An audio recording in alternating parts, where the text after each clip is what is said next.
వరదల నుంచి బెజవాడ ఇంకా పూర్తిగా కోలుకోనలేదు. లోతట్టు ప్రాంతాలు, పలు కాలనీలు వరదలోనే ఉన్నాయి. జనం ఇంకా పునరావాస కేంద్రాల నుంచి ఇంటికి చేరుకోలేదు. సహాయక చర్యలు కొనసాగుతున్నాయి. ఇంతలో మరో విపత్తు ముంచుకొచ్చింది. భారీ వర్షాలతో వరుణుడు నగరంపై విరుచుకుపడుతున్నాడు. ఉరుములు మెరుపులతో ఎడతెరిపి లేకుండా భారీ వానలు కురుస్తుండటంతో భయ ఆందోళన పరిస్థితి నెలకొంది.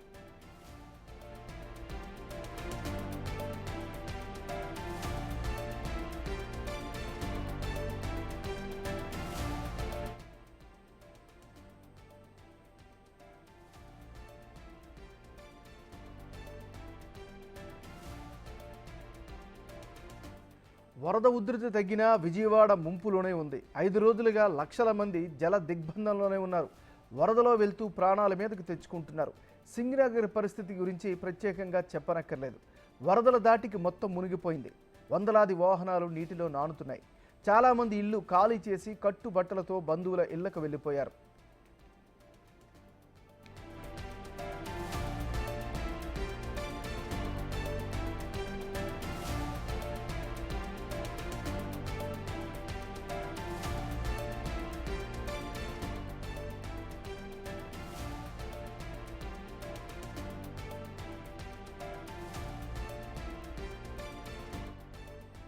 వరదల నుంచి బెజవాడ ఇంకా పూర్తిగా కోలుకోలేదు. లోతట్టు ప్రాంతాలు, పలు కాలనీలు వరదలోనే ఉన్నాయి.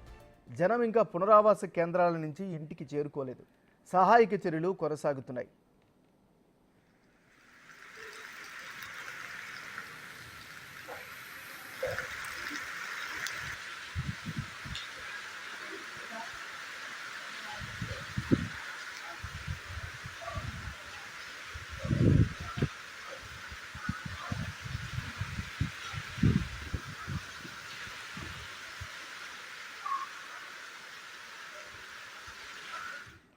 ఇక విజయవాడలో తాజా పరిస్థితికి సంబంధించి మరింత అప్డేట్స్ని మా రిపోర్టర్ శివ అందిస్తారు. శివ, మొత్తమే చూసుకుంటే విజయవాడకు సంబంధించి దాదాపుగా 5 రోజులుగా కూడా పూర్తి స్థాయిలో వర్షాల్లోనే మునిగిపోయిన పరిస్థితి కనిపిస్తా ఉంది. ఇంకా దాదాపుగా 8 నుంచి 9 ఏరియాలు కూడా వర్షపు నీటిలోనే చిక్కుకున్న పరిస్థితి కనిపిస్తుంది. ఒకవైపు సహాయ చర్యలు ప్రభుత్వం శరవేగంగా చేస్తున్నప్పటికీ క్షేత్రస్థాయిలో మాత్రం సహాయ చర్యలు కొనసాగుతున్న పరిస్థితి కనిపించట్లేదు.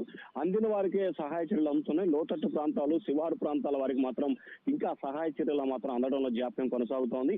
ఒకవైపు మంత్రులు, ఎమ్మెల్యేలు, ముఖ్యమంత్రులు స్వయంగా బాధితులకు సహాయ చర్యలు చేసే ప్రయత్నాలు చేస్తా ఉన్నారు.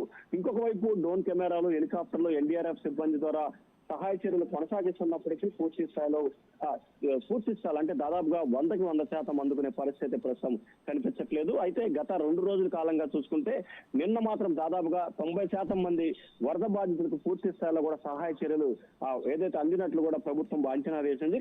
దానికి సంబంధించి కూడా ఇంకా ఇవాళ రేపట్లో కూడా పూర్తి స్థాయిలో సహాయ చర్యలు అందజేసే విధంగా చర్యలు తీసుకోవాలని చెప్పి ప్రభుత్వం ఆలోచన చేస్తా ఉంది. అలాగే ఎక్కడైతే సహాయ చర్యలు అందకుండా ఇంకా శివారు ప్రాంతాల్లో అలాగే వర్షపు నీటిలో ఉన్నారో వారందరినీ కూడా హెలికాప్టర్ సహాయంతో పునరావాస కేంద్రాలకి తీసుకురావాలని చెప్పి ప్రభుత్వం భావిస్తా ఉంది. ఈ రోజు వారందరినీ కూడా హెలికాప్టర్ సహాయంతో పూర్తి స్థాయిలో కూడా హెలికాప్టర్లు అలాగే ఎన్డీఆర్ఎఫ్ సిబ్బంది బోట్ల ద్వారా వారందరినీ కూడా పునరావాస కేంద్రానికి తరలించే ప్రయత్నాలు జరుగుతున్నాయి. ఎక్కడ ఎవరికి ఎటువంటి ఇబ్బంది లేకుండా ముఖ్యంగా మరణాల సంఖ్య తగ్గించే విధంగా కూడా కార్యాచరణ తీసుకోవాలని చెప్పి ప్రభుత్వం అయితే భావిస్తా ఉంది. మరొక వైపు విజయవాడకు సంబంధించి కూడా ప్రకాశం బ్యారేజీ పూర్తి స్థాయిలో అదుపులోకి వచ్చింది, సాధారణ స్థితికి వచ్చింది. దాదాపుగా 191,000 క్యూసెక్ల నీరు మాత్రమే ఇన్ఫ్లో అవుట్ఫ్లో ఉన్న పరిస్థితి కనిపించింది. ఇక ఇంకొక వైపు ఏదైతే విజయవాడని దాదాపుగా 6 రోజుల కాలంగా ఇబ్బంది పెడుతున్న బుడమనేరు వాగుకు సంబంధించి ఇంకా కొద్దిసేపటి నుంచి కూడా ఉధృతిగా ప్రవర్తిస్తున్నట్టు తెలుస్తా ఉంది. దీంతో ఆ ప్రాంతంలో ఉన్న దిగువ ప్రాంతంలో ఉన్న వారంతా కూడా కొంత ఆందోళన చెందుతున్న పరిస్థితి. మరొక వైపు నిన్న ఉదయం నుంచి మధ్యాహ్నం దాకా ఈ రోజు నిన్న అర్ధరాత్రి నుంచి కూడా ఇప్పటివరకు కూడా విజయవాడ ప్రాంతంలో భారీ స్థాయిలో కూడా వర్షాలు నమోదవుతున్నాయి. సో ఈ నేపథ్యంలో ఒకవైపు సహాయ చర్యలకు సంబంధించిన అంతరాయం ఏర్పడుతుంది.